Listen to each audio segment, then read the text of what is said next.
వెంకటాద్రి సమం స్థానం బ్రహ్మాండే నాస్తి కించనాత్ వెంకటేశ సమో దేవో నభూతో నభవిష్యతి. శ్రీ వెంకటాచల క్షేత్రం వెంకటేశ్వర స్వామివారు శ్రీ వైఖానస భగవచ్శాస్త్ర ప్రకారం పంచబేరాలుగా తిరువారాధన జరుగుతుంది. ధ్రువ కౌతుక ఉత్సవ స్నపన బలిబేరాలను విష్ణు పురుష సత్య అచ్యుత అనిరుద్ధ రూపాలుగా ఆరాధన జరుగుతుంది. వీరు కౌతుక బేరం భోగ శ్రీనివాసమూర్తి. ప్రతిరోజు ఉదయం తోమాల సేవలో పాలు కుంకుమ పువ్వు అభిషేకం జరుగుతుంది వీరికి. రాత్రి ఏకాంత సేవలో పవ్వళింపు సేవకు వేయించేస్తారు.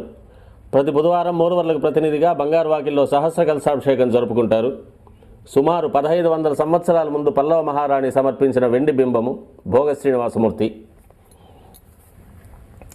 ధ్రువబేరం మూల విరాట్టు